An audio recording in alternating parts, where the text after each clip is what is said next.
This week on Art of the Air features Regent author journalist Mark Taylor reflecting on his press roots and his new book, Hospital, Heal Thyself. Next, we have independent film actor, screenwriter, and producer Derek McMahan, whose work on numerous projects can be seen throughout the Midwest. Our spotlights on Duneland Photography Club's February 2025 exhibit at the Art Barn. Express yourself through art and show the world your heart. Express yourself through art and show the world your heart. You're in the know with Esther and Larry. Art on the air today. Stay in the know with Larry and Esther. Art on the air our way. Express yourself through art and show the world your heart. Express yourself through art and show the world your heart. Welcome. You're listening to Art on the Air on Lakeshore Public Media, 89.1 FM, WVLP 103.1 FM, our weekly program covering the arts and arts events throughout Northwest Indiana and beyond. I'm Larry Breckner of New Perspectives Photography, right alongside here with Esther Golden of The Nest in Michigan City. Aloha, everyone. We're your hosts for Art on the Air. Art on the Air is supported by an Indiana Arts Commission Arts Project Grant, South Shore Arts, and the National Endowment for the Arts. Art on the Air is heard every Sunday at 7 p.m. on Lakeshore Public Media, 89.1 FM, also streaming live at lakeshorepublicmedia.org, and is available on Lakeshore Public Media's website as a podcast. Also heard on Friday at 11 a.m. and Monday at 5 p.m. on WVLP 103.1 FM, streaming live at wvlp.org. Our spotlight interviews are also heard Wednesdays on Lakeshore Public Media. Information about Art on the Air is available at our website, breck.com/AOTA. That includes a complete show archive, spotlight interviews, plus our show is available on multiple podcast platforms, including NPR One. Please like us on Facebook, Art on the Air, WVLP, for information about upcoming shows and interviews. I'd like to welcome back to Art in the Air Spotlight. Been with us before. In fact, we were just discussing one of our first interviews back when we were doing it in the studio live at WVLP. Steve Bensing is back here, and he's the president of the Duneland Photography Club. He's going to tell us about, well, maybe update us on a few things they have been doing, and then they have an upcoming exhibit in 2025, and tell us all about that and some of the things, and maybe even just information about the club itself. Steve, welcome back to Art in the Air Spotlight. Well, thank you, Larry. I'm so glad to see both you and Esther here. It's really nice to speak to you again. It seems like it's been a long time, but you know, a lot of things have happened between the last times that we've talked. Yeah, we've had you on since that first interview early in the thing, but it's probably been about a year and a half, or maybe even a little longer than that. Yeah. Well, actually, Steve, could you start maybe with describing your club, the activities, where you meet, how often you meet? Just give us some background on this fabulous group. I'd be happy to do that, Esther. The Duneland Photography Club has been around for a little while. We currently meet at the Sunset Hill Farm County Park, north of Valparaiso, and we meet in the what we like to call the grain bin, but it's a big round metal building, the Horton Family Education Center. It's a big enough place for us to fit. We have currently about 100 members. Now, normally we're not all there at the same time, but we have monthly meetings. The first Tuesday of each month, we're meeting at 6 o'clock. Although we come in early, we have mentoring time, and we have some mentors that are available to help people with their photography questions and teach them on an individual basis. I know I was privileged to talk to your group one time, mostly about how to set things up for an exhibit, not so much about the photography itself, but I know a lot of you have a range of experience in your membership, a lot of people that are very experienced, and that's what the mentorship comes in, and I observe that part, but and a lot of the people, you came to me to say, well, maybe talk to them about how they can get their work out to exhibit, how to prepare it, how to do everything. So yeah, I remember that. Very, very active group. Well, speaking of the activities, what are some of the things you've been doing, like this past November and even to December? I know you do a lot of things during that before we get into what's coming up. So first of all, some of the things that we have been doing, in November, we did headshots for Memorial Opera House. In December, they had they put on Scrooge. And so we did headshots for that. And then we went out to the Jasper Pulaski fish and wildlife area and did some photography of the sandhill cranes. In December, of course, we also have our annual Christmas party, and it's a lot of fun where we have food, and of course we have photography related things, and we have games, and so it was really a great time for that. As we get to into the colder months, we like to take pictures of, for example, the holiday lights that are going on at different places. So we've done some of that, and even you know in early January we have those kind of things going on, as well as at our January meeting we had Christina Kanowski from Ancillary, which is her her frame shop, which is located in Chesterton now. So she she kind of goes back to what Larry was talking about earlier, getting ready for an exhibit, and her focus is on framing. So Right. we like to get ready for those things. So those are some of the things that we've done recently. So now tell us a little about, you have an exhibit coming up in February 2025, and tell us about the exhibit, but also maybe also touch, and I'm going to tag a question under my other one first. Tell us first of all how to become a member of the club, what the requirements are, if there are any other dues and things, but then tell us about this exhibit that's coming up also. Okay, well, first of all, as far as becoming a member of the club, you can show up at one of our meetings. The first meeting is free. Membership is only $15 a year, so that's really a pretty good deal. If you're interested in photography, come on out. It is geared for adults, although we've had some younger people, like teenagers, come with their parents as under a family membership, which is $20 a year. So families can. It's actually a pretty good deal for that too. So we have a variety of people that join, whether they're uh, experienced photographers. We've gotten some new people this past year that were very experienced, but we also got some new people that they just barely knew anything about taking pictures. So we've had the variety of things. So, Steve, with this title of Winter Wonders, is it, are we going to see mostly snowy landscapes, but Winter Wonders says so much more to me than wintry landscapes. So can you? Well, yes, I think you will see some of that, but also we like to use the creative thinking in that process. So Good. there are many things that can be even remotely related to winter or a little bit related to winter. Think about indoor activities. Think about things that go on with family. So there are lots of those kind of things as well. Excellent. Well, in our final minute, tell us a little bit more about when and where on the exhibit, how people can see it and where it's going to be, and of course your website. Okay, so first of all, our website is dunelandphotographyclub.org. We also have a Facebook page, and we have, which if you look up Duneland Photography Club on Facebook, you'll find us. So the information is out there. But as far as the this exhibit, it will be for February 4 through 27th. We will have a reception on February 15th, which is a Saturday, from 1 to 3. Well, we'd like to thank you for coming on. That's Steve Benson, president of the Duneland Photography Club Art Barn exhibit. It'll be Winter Wonder, February 4 through 27, reception on February 15th. Thank you so much for coming on the show and sharing your activities with Duneland Photography Club. Thank you. Oh, thank you. It's great seeing you. And a quick Spotlight Extra. And real quick in our last moments here, tell us show name, dates, times, and location. So the show is Rules for Living. It's going to be starting February 14th and running until March 3rd. And it's going to be at ChicagoStreet Theater, and you can get tickets there. Okay, and that's ChicagoStreet.org, and you can email them at boxoffice@ChicagoStreet.org. And that's Allison Granite. She's directing Rules for Living there. Thank you so much for coming on Art in the Air Spotlight. Thank you. Oh, thank you. It was a pleasure. Art in the Air Spotlight and the complete one-hour program on Lakeshore Public Media is brought to you by Macaulay Real Estate in Valparaiso, Olga Patrician, Senior Broker. And as a reminder, if you'd like to have your event on Art in the Air Spotlight or have a longer feature interview, email us at aota@brech.com. That's aota@brech.com.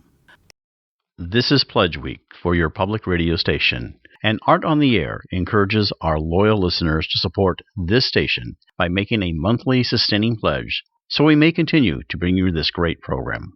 This is author Christopher Grayson, and you're listening to Art on the Air on Lakeshore Public Media, 89.1 FM, and on WVLP 103.1 FM. We are happy to welcome Mark Taylor to Art on the Air. Mark is a veteran healthcare journalist who has covered health and medicine for newspapers and business publications for decades. He started at the Post-Tribune in 1993 and spent almost 10 years covering health and business for Crain's Chicago. He is the recipient of Kaiser and Knight Fellowships and is the co-founder of the Association of Healthcare Journalists. He has authored a book titled Hospital Heal Thyself, One Brilliant Mathematician's Proven Plan for Saving Hospitals, Many Lives, and Billions of Dollars. It is a book about Harvard professor Dr. Eugene Litvak. Thank you for joining us on Art on the Air. Aloha and welcome, Mark. It's very nice meeting you, and I really enjoyed the book. Oh, that's nice to hear. Thank you. I'm pleased to be here. Well, Mark, it's a reacquaintance with us. We go back quite a few years, and we'll talk about that story in a little bit, too, about how we first met. As a Post-Tribune, you were covering when I was a director of the high school shows for Highland and for the Highland Theater Company, and you came in to cover what the typical high school show was and everything, and we'll talk a little bit about how fun that was. But what we really want to start off with is your origin story, how you got from where you were to where you are now. So tell us all about Mark. It's been a long, rocky road, Larry. I was born in Gary, raised in the Hessville neighborhood of Hammond. I went to Morton High School, but even earlier, before high school, I was always interested in writing, and I can trace that back to being the oldest of 5 boys. And we had big family dinners, and there was almost a competition because my mom was such a good cook. She would bring the food, the entree, in a big platter and set it on the table, and then immediately withdrew before she got fork marks on her hands. And you had to be quick, and you ate fast. If you wanted to have seconds, you had to eat really fast. And I got really good at eating fast. It took me many years to overcome that bad habit. But one time we're sitting down at the table, and my mom looked at me, and I think I must have smiled or something guiltily, and she slapped me. And it was an injustice because I hadn't done anything. And out of my mouth, and everyone at the family was eating mouth and food and everything, and this poem came out. I remember it, 55 years later. When I was young, I took the blame. My mommy slapped me just the same. When I had aged, I took the rap. She came across with another slap. But then I found an answer to my problem fit. Blame someone else for what I do and then let them get hit. And food was coming out of their mouth, milk out of their nose. The reaction was completely spontaneous. I didn't know where or how the words came from. As you can tell, it's not exactly up there with Whitman in terms of poetry, but it was the first time I really experienced the power of words. And after that, I decided, I think I want to be a writer. Now, I imagined I was going to be a novelist, but I've never published a novel. I did publish a few short stories over the years, fictional stories, but I dated a girl in college at Purdue Calumet who had graduated from journalism school at Syracuse and was working, oddly enough, for the old WLNR in Lansing as a news person. And she said, you ought to go into journalism. You can work on your writing and your craft there. And I ended up going to Indiana University and studying journalism. And when I came back, very stupidly, I realized that one needs to know how to type in order to be a professional journalist. Now, a lot of people might have gotten that little hint sooner, but when I was in college, I'm a pretty good cook because of my mom, and I lived in apartments because I didn't start college till I was at IU till I was 21, so I never lived in a dorm. And women in my class, I would make deals with them. If you type my term paper, I will cook you dinner. And so if they lived in a dorm, they were eating lousy food. They had a good meal out of it. I got my papers typed. So I was able to pull this ridiculous scheme off throughout my college years at IU. And then finally, I go to the Hammond Times. They say, hey, we like your writing from the Indiana Daily Student. We think you've got talent. All you have to do now is take the typing test. And I said, what? I somehow was under the impression that, like in the front page, reporters had secretaries. And I realized somehow, very stupidly, I will concede, that I didn't know this, and it cost me a job because they said, look, I'm sorry. You really either need to learn to take a typing class or find another profession. And I took a typing class over at what used to be Hammond Tech, Hammond Adult Education. And in the meantime, I found other professions. So I worked at Pullman Standard in Hammond. And then in Chicago, I became their head of publications. I worked for a couple hospitals on the north side in publications and public relations. I was a steel worker, a taxi driver. I sold wine. I opened up the restaurant on Michigan Avenue, the Neiman Marcus restaurant, and I was a waiter there. And I didn't get into journalism until my wife and I, we'd been living together in Minnesota, moved back. And she said, you should get a job in journalism. 10 years later, after I blew my typing test, I finally got a job in journalism. Wow, what a journey. And so your first job in journalism was the Post-Tribune?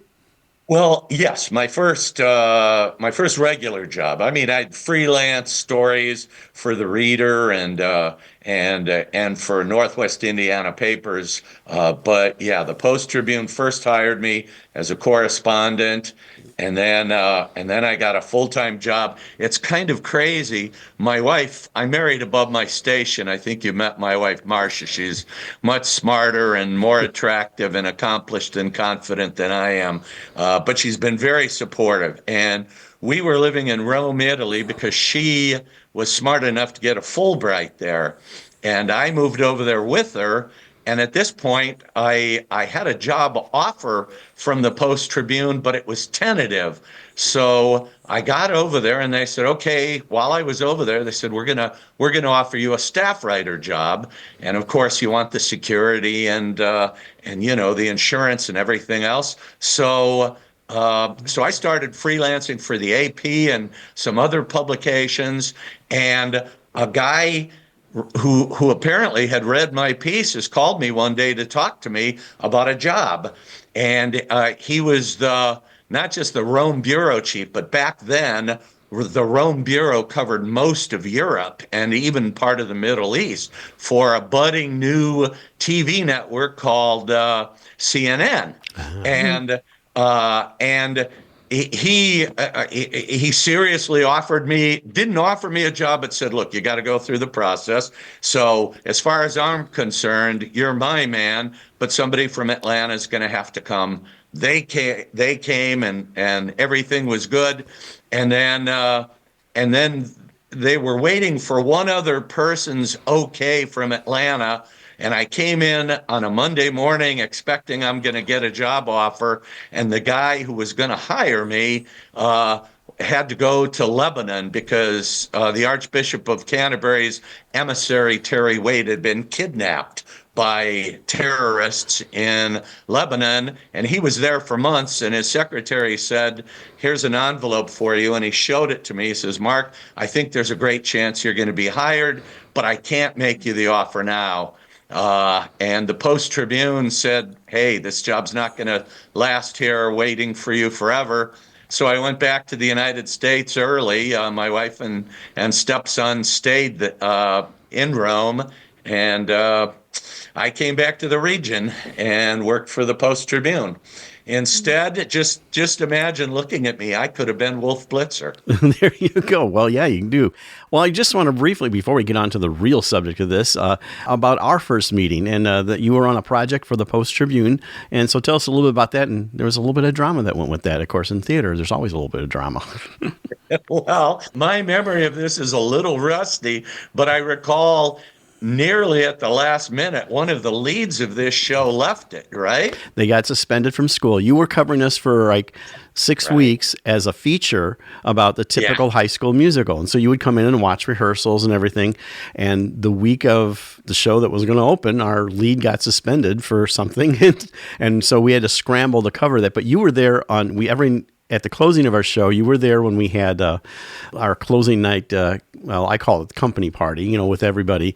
And the lead that got kicked out of the show came there and apologized for his missteps. So that was the whole thing. There was a lot of drama in that, I recall. I was thinking at first, okay, there are 50 ways I could screw this up, and the worst one would be to make it boring. And it was never boring. No.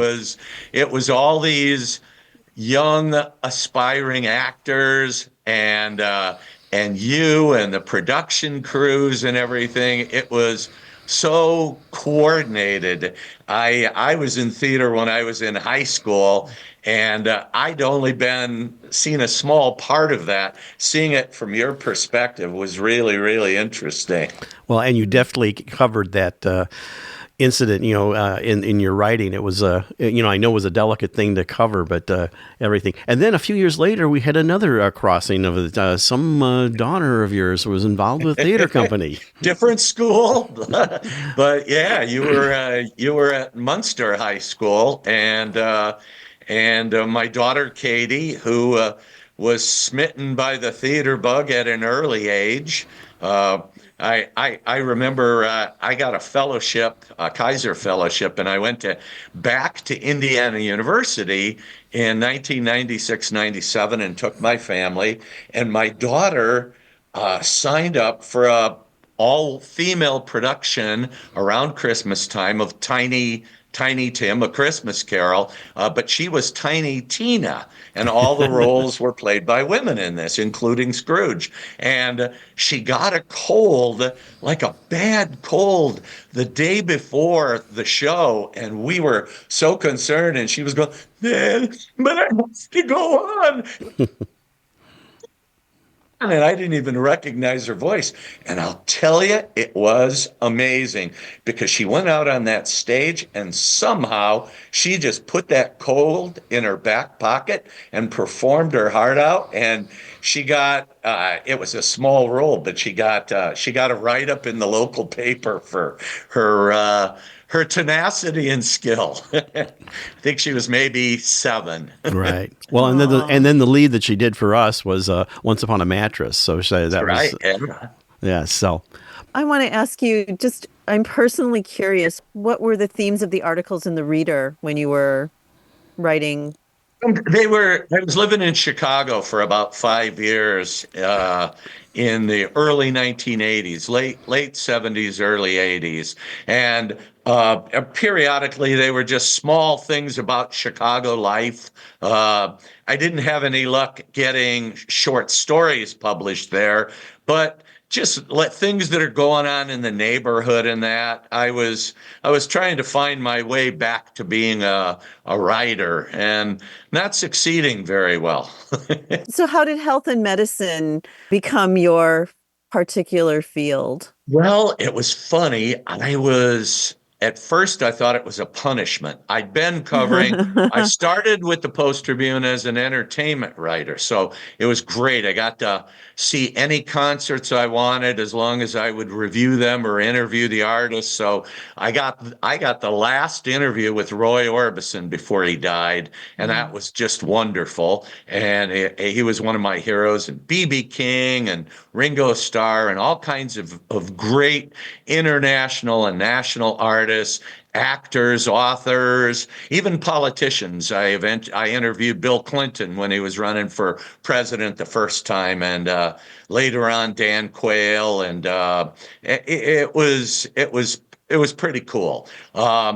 so I did that. Then I became the crime reporter, which Gary in the late 1980s, early 90s was suffering really badly. They were at one time the murder, arson, and car theft capital of America, and it was really tragic.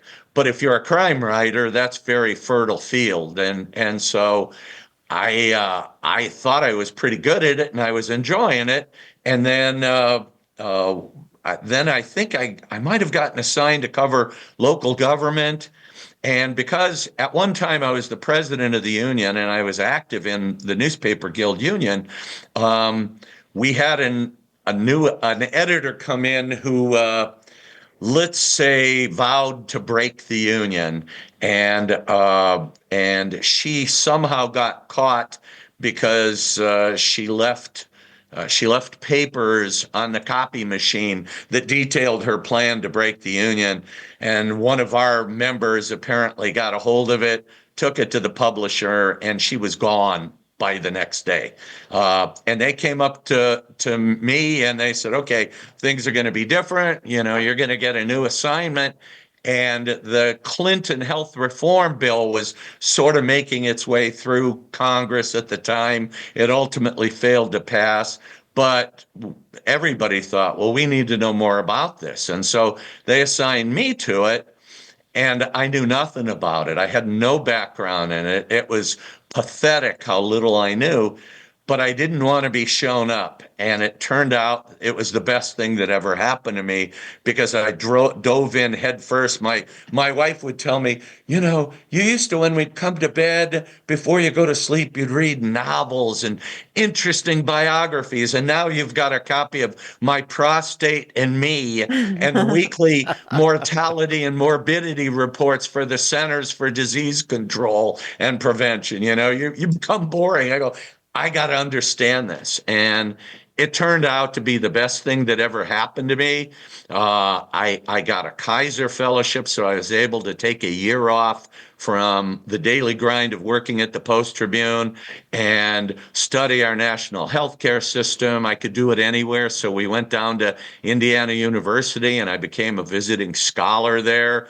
I did some mentoring, a little bit of lecturing, and I ended up starting a small conference at Indiana University for healthcare journalists that grew into what became the Association of Healthcare Journalists, the largest professional and educational association of people who are covering healthcare, whether that's technology, medicine, pharmaceuticals, healthcare policy, healthcare delivery, whatever. And it's been maybe the most satisfying thing I've ever done outside of have a family. Wow. And so when did you begin Hospital Heal Thyself? Oh, about 7 years ago, after I'd done 3 or 4 stories on the subject of my book, Eugene Litvak. I'd written these for, the Philadelphia Inquirer, the Chicago Tribune, other newspapers and healthcare business publications. And about 7 years ago, I mean, the studies about him and his work were appearing in the best healthcare journals in the country, and he was advising some of the best hospitals in the country and in the world.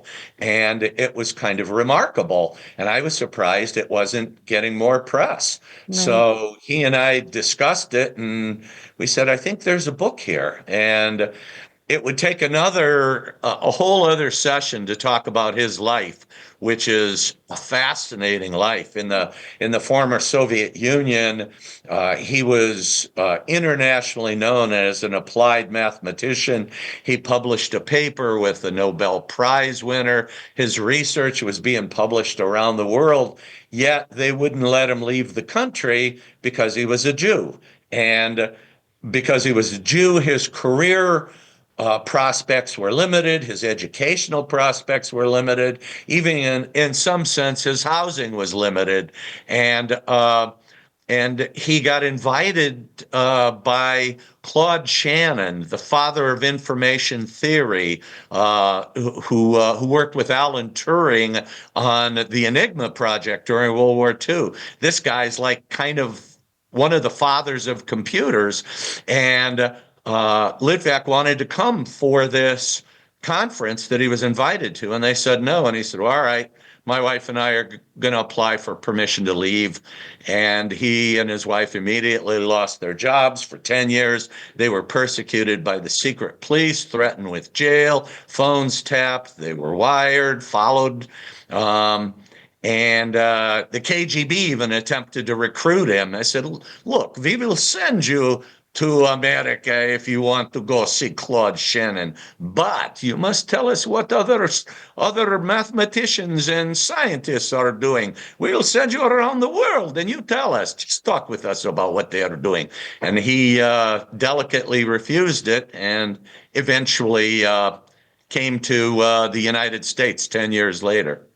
So that's kind of, I haven't even gotten into what the book is about, but it's a little bit about him and a lot about how his methods applying math. He has no background in healthcare at all. He's not a physician, not a nurse, not a hospital executive, yet he managed to discover the cause of something that has vexed hospitals for decades, why hospitals are overcrowded sometimes 2 or 3 days a week. And he also found the solution to that. And it's being applied around the world, but it needs to be applied much more in the United States. Yeah, we have such a patchwork of a healthcare system and everything. And yeah, you're right. The book really explores his not only personal past, but you brought to light how mathematics really can improve the flow of hospitals in and out and everything like that. Well, in our last moments here, Mark, this has been a fantastic story about your own background, but tell us where we can find the book and how people can reach out to you and social media and everything like that. Well, it's available on Amazon.com. My publisher is John Wiley and Sons. So if you go to johnwileyandSons.com, you can search for Hospital Heal Thyself and get it there. It's at the Barnes & Noble in Cherryville, Indiana, the new one, and the Barnes & Noble in Valparaiso, Indiana. And on February 1st from 1 to 3 p.m., I will be doing a signing, and I think at 2 o'clock, I'll be doing a reading from the book. So, all of you. Where at the Barnes & Noble in Valparaiso, in Indiana. Valparaiso, okay. Yes. Excellent. Well, we appreciate you coming on. It's great to reacquainted with you and hook up after all these years with our cast. And the book is Hospital Heal Thyself. It's a wonderful read. Mark Taylor, the author, you can contact him through his Facebook page and see him at the thing. Mark, thank you so much for coming on Art of the Air and sharing not only your personal journey, but about your new book. My pleasure. Thank you very much. Yeah, no, thank you. Art of the Air listeners, do you have a suggestion for a possible guest on our show? Whether it's an artist, musician, author, gallery, theater, concert, or some other artistic endeavor that you are aware of, or a topic of interest to our listeners. Email us at aota@brech.com. That's aota@brech.com. Did you know that you can also listen to Art on the Air anytime as a podcast at Lakeshore Public Media's website, through Lakeshore's app, or from NPR? Plus, it's available on demand from your favorite podcast website, including TuneIn, Spotify, Amazon Music, Pandora, Apple Music, iHeartRadio, and many more. If you have a smart speaker like Amazon Alexa, Google Assistant, or Apple Siri, just tell to play Art on the Air to hear the latest episode. We'd like to thank you for listening to Art on the Air. Our show relies on the support of not only our show underwriters, but also our listeners who make donations to this station. Your support of this station will ensure Art on the Air may continue bringing you the best of the arts and culture programming for Northwest Indiana and beyond. If Art on the Air is important to you, please consider supporting this station with a one-time contribution or even making an ongoing sustaining contribution. For information on how to make a contribution, go to this station's website or our show website, brech.com/AOTA. And thank you. This is Frank Ferrante's friend, Groucho Marx, and you're listening to Art on the Air. on Lakeshore Public Media, 89.1 FM, and on WVLP 103.1 FM. You bet your life. And tell them Groucho sent you. We would like to welcome Derek McMahan to Art on the Air. While having a degree in physical therapy, Derek found acting to be a consistent passion. Appearing in independent films, he is also working on his own project and a screenplay, plus is the producer on an independent movie titled The Emerald Forest, and it will be shown in LA. Thank you for joining us on Art on the Air. Aloha and welcome, Derek. It's very nice meeting you. Nice meeting you, Esther and Larry. Thank you so much for having me on the show. I'm excited to talk to you guys. We are as well. Really glad to have you on. And, all of our guests, our audience likes to hear their origin story. I always like to put it like how you got from where you were, and I guess it starts in LaPorte, to where you are now. So tell us all about Derek. Oh, goodness. So, I was born in LaPorte, Indiana, and I went to New Prairie High School. And, people ask like, oh, you must have been into the arts all the time. And I think really growing up, I tell people, a country boy in Indiana, it always felt like getting into the movies and just it seemed some foreign dream that was just way out there. And I even though I got into choir in high school, I really didn't audition for my first play until after college, really. I always had the dream inside there of performing, but yeah, just it always seemed like some otherworldly thing to do and achieve. So, but in your household, did you develop sort of skits and plays? What was family life like? And was this dream supported at all in the family? Did you even share that dream? Yeah, I have memories, and I'm doing this interview from my family home, and but growing up playing out in the woods, lots of expansive woods, just kind of making our own. My brother Garrett, who's also a really creative force. Boy, I'm getting choked up thinking about family here.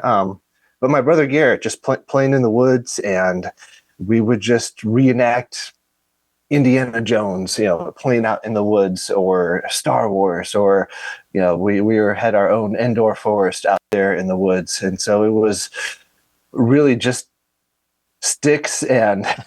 It's the best way, though. It's the best way. It's total freedom.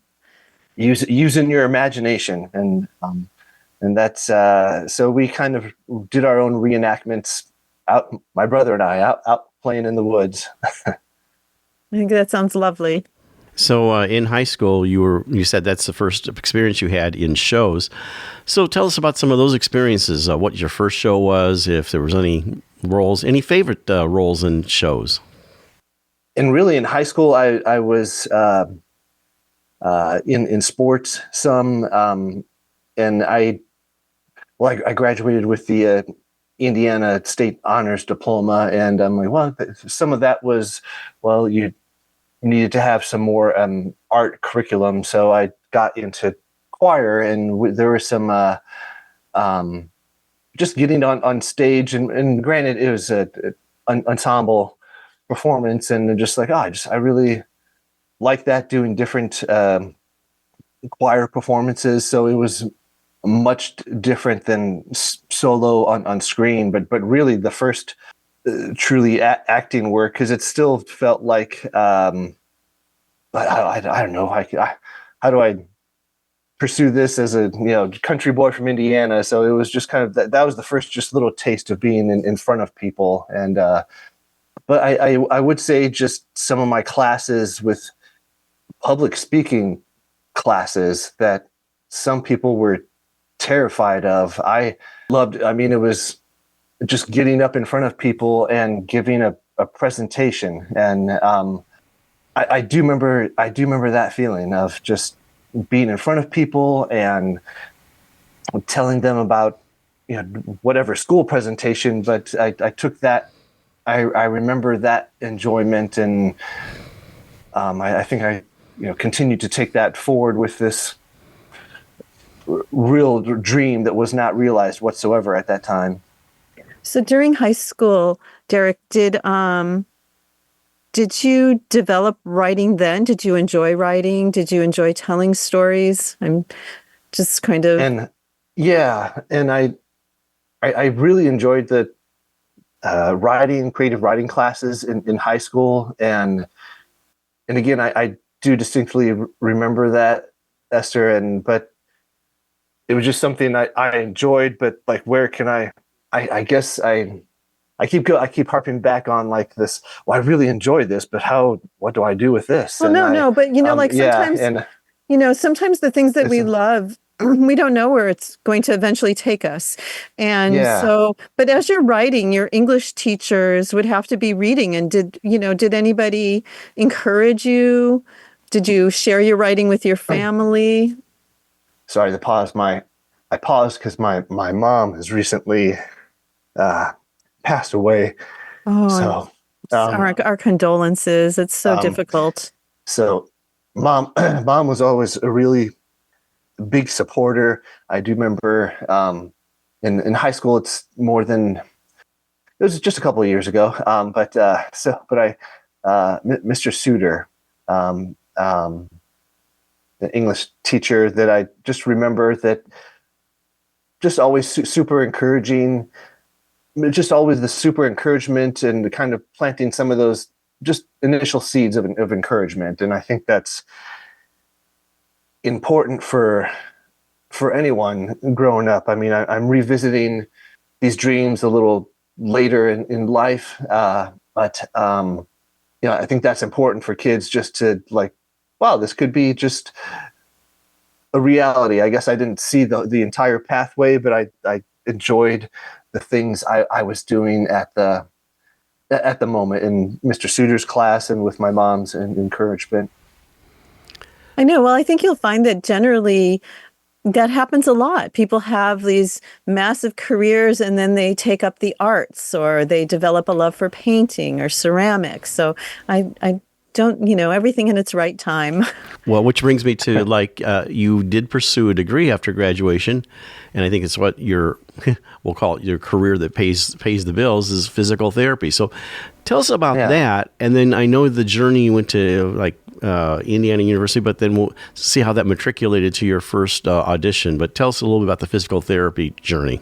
Yeah, I just always interested in the human body, and I work out all the time still. And don't get me wrong, I love what I do. I've been, oh goodness, how many years now, people? So in the spring, it will be 23 years out and practicing as a therapist. And I love what I'm doing, but I think folks can have more than one dream inside there. And back in college, I got approached not so much in the acting realm, but actually doing some modeling work back in the day, some fine art modeling work, and I guess it's still an expressive form of. I mean, it was. I don't know who has my prints nowadays, but the prints that were sold in gallery exhibits and stuff, and like taking my mom and my aunt to some of those shows, and just it was beautifully, tastefully done. I'm like, wow, that's me, and and so it was just kind of again, not acting in front of the camera, but just so it was some of that I did move out to LA shortly after finishing college. I'm getting some little nuggets of success of just with that work. And shortly after college, I had my physical therapy degree and I moved out to LA for a while. So what then took you to your first audition? I mean, I think your first real audition was the ChicagoStreet Theater. So, but tell us about that experience, the role, the show. Yes, yeah. I'm trying to remember the triggering moment or memory that took me to that. So it was the Chicago Street Theater. I guess, okay, I had my degree. I had, I still had things I wanted. I hit a thing of like, why am I doing this? And I read about this audition at Chicago Street Theater. It was the show Balm in Gilead was the name of the show. And they just had open audition, a number of parts, and they gave you some sides, and you just, here you go, you're up on stage. I'm like, oh, okay, here I go. And I read, and just the feeling of, I just felt good that I did it, that I went and auditioned, and super nervous, but I got a phone call from my director, my first director, Johnny Pera. So she reached out and cast me as, so my first role was playing David, which was actually playing, and I loved it. It was playing a character that I could get into. It was playing, I played a gay character on stage. So Mom got to come see me in full. I was a pretty hot chick back then. I was clean shaven, long blonde hair, tight black dress, and so it was. I'm a pretty built guy, so you see this built guy come out in a deeper voice, and with so yep, Mom, this is what I'm doing. But Mom, God love her, she cheered me on, and Mom supported everything from doing that to doing did a few runs of the Rocky Horror Picture Show out at the Dunes theater close to the beach here, and I'm sure you two are familiar with that show, but. You know, I got the part of Rocky, and that was really my first musical. I mean, I don't consider myself, I am no Hugh Jackman, but as far, I mean, his musical prowess as well. But Mom came to support that, and the Rocky character. If you've seen the movie, he's very flamboyant, right? Flamboyant, white tidies, and Kevin Lee Geist put me in. He's like, "Hey, would you wear this on stage?" And it was a flamboyant show, but it was still white underwear in the form of a G-string on stage. Right. And I mean, it was a raunchy Rocky Horror Picture Show. But my mom, God love her, she we needed people to help with makeup before the show. So she's in makeup, helping do makeup for all these drag queens, etc., everybody in the makeup backstage. So it was Mom just had a blast hanging out, watching every show. So hey, like I told you, I can get talking for a while. So well, that's what we like. We like to hear about the origin story and how it's developed. You're listening to Art on the Air on Lakeshore Public Media, 89.1 FM, on WVLP, 103.1 FM. And then after doing Rocky as a Frankenfurter for a while, tell us about how acting now became part of your life. I continued getting more. From whether it was at Dunes Theater or Chicago Street Theater, I just look, okay, what's the next show? Okay, I'll audition for that. I got a part, and it was more of a Matrix type feel of Julius Caesar. And actually that show won a whole bunch of just state competitions, best. I mean, it was like a Lord of the Rings run but it's not really. I mean, that's nice, but just I remember the memories of just being in rehearsal and being with, I call it my, now I call it my film family, but my theater family. But I started, it builds confidence, and so after some time, I'm just like, I'm going to move to LA. Oh no. Well, I knew one person out there, my dear friend, David Dumotier. Goodness gracious, people passing away from. David is no longer here. He also passed away from cancer on the 4th of July this year. But my friend David, I met at a movie audition in Chicago. We just exchanged numbers. He was moving out soon. I'm like, hey, I'm moving to LA. I just happened to pick an apartment just across the street from his. I'm like, well, I'm gonna get this one next door to you. And I love my times in LA. Shot, it's out there. I should put a link of it into my Instagram. But it's called Neighbors. It's this little independent pilot that we submitted for back in the day. Like it's more so of a thing back then, but pilot season. But it's out there you can find it. But it's just a silly, humorous thing. Can you talk about the Emerald Forest? What time period is that in? Is that more current? Yeah, my dear friend Darren Lee Cupp is taking the reins on that. It's set in the world of Wizard of Oz, and so there is a teaser trailer out there right now. So it's in the process of pre-production right now. So I don't know for sure the filming dates. I know we are looking at trying to shoot some interiors in studio shots out there, but I mean we've been doing scouting as far as to have some exteriors of. I've been seeing pictures from Darren, different castles in Romania and other areas, but so that's still in some pre-production. I don't know exactly when we're going to get full rolling, but I'm super excited to work with Darren and a lot of talented cast in that. Is there going to be any Midwest filming? We are actually in pre-production for another film with my dear friend Leanne Johnson, who I was just in with one of my films, Extraction USA, that's out on some of the major streamers. And sorry if I would be remiss if I didn't give a little plug to that. You can find that. It's actually now out for free on Tubi with commercials, Extraction USA. I'm super proud of that film. Filmed right here in the Midwest in Indiana.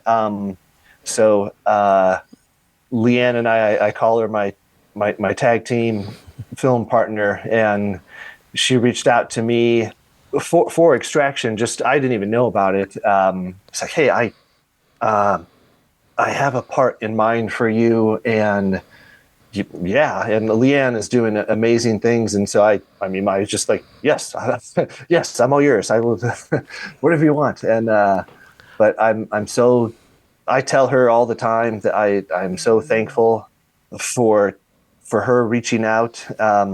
So for that project, it's an independent production, and what we were able to do with that budget, I'm super proud of.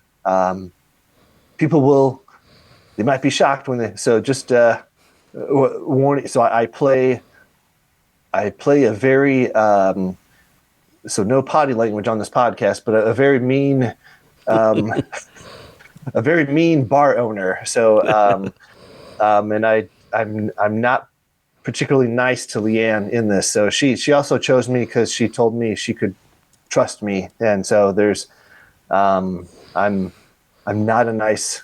So I had, I guess, fun in the sense of playing playing an a-hole, and so.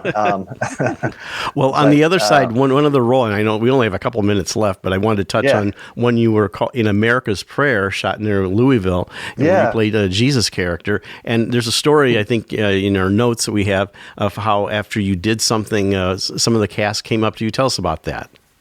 Oh, yes. Shot that in Louisville, and I didn't even know about this production either. And they reached out to me for that production purely just from my headshot on Instagram, because if you see me out there, I guess I kind of look like stereotypical Jesus a little bit. So we had a lot of extras on a day in filming. I'm all dressed in white garb, and we would cut for the scene, and they'd have to do a camera reset, and I would just have a line of the extras coming up to me in tears and thank you, and I just hugged everybody and said, I said, no, thank you, thank you, and we were just a line of people in tears coming to tell me thank you. I'm like, I just hugged them back and said, no, thank you, and they. Like for them that day, if it helped them with their belief, I I just gave hugs back, and it was a very touching day for sure.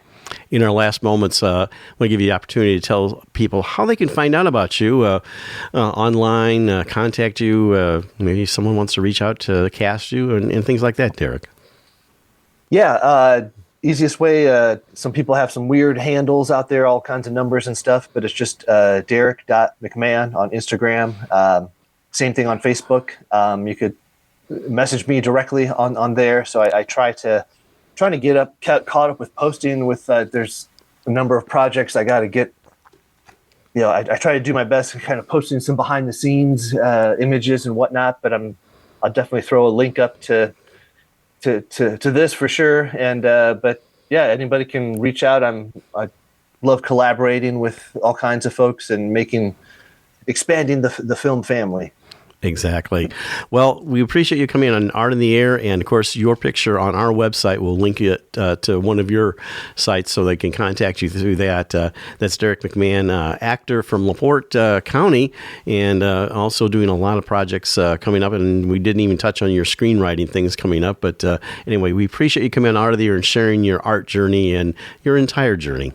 Thank you so much. I could have talked to you guys I could have pulled a Joe Rogan podcast and talked for 3 hours with you guys. I loved it. Thank you, Derek. Thank you. Thank you so much. We'd like to thank our guests this week on Art on the Air, our weekly program covering the arts and arts events throughout Northwest Indiana and beyond. Art on the Air is heard Sunday at 7 p.m. on Lakeshore Public Media, 89.1 FM, also streaming live at lakeshorepublicmedia.org, and is available on Lakeshore Public Media's website as a podcast. Art on the Air is also heard Friday at 11 a.m. and Monday at 5 p.m. on WVLP 103.1 FM, streaming live at WVLP.org. If you have a smart speaker like Amazon Alexa, Google Assistant, or Apple Siri, just tell to play Art on the Air to hear the latest episode. Our Spotlight interviews are heard every Wednesday on Lakeshore Public Media. Thanks to Tom Maloney, Vice President of Radio Operation for Lakeshore Public Media, and Greg Kovach, WVLP's Station Manager. Our theme music is by Billy Foster with a vocal by Renee Foster. Art on the Air is supported by an Indiana Arts Commission Arts Project grant, South Shore Arts, and the National Endowment for the Arts. We'd like to thank our current underwriters for Lakeshore Public Media, Macaulay Real Estate in Valparaiso, Olga Patrician, Senior Broker. And for WVLP, Walt Breidinger of Paragon Investments. So we may continue to bring you Art in the Air. We rely on you, our listeners and underwriters, for ongoing financial support. If you're looking to support Art on the Air, we have information on our website at breck.com/AOTA, where you can find out how to become a supporter or underwriter of our program in whatever amount you are able. And like I say every week, don't give till it hurts. Give till it feels good. You'll feel so good about supporting Art on the Air. If you're interested in being a guest or send us information about your arts-related event or exhibit, please email us at aota@brech.com. That's aota@brech.com, or contact us through our Facebook page. Your hosts were Larry Brechner and Esther Golden, and we invite you back next week for another episode of Art on the Air. Aloha, everyone. Have a splendid week. Express yourself through art and show the world your heart. Express yourself through art and show the world your heart. You're in the know with Esther and Larry. Art on the Air today. Stay in the know with Larry and Esther. Art on the Air our way. Express yourself through art and show the world your heart. Express yourself through art and show the world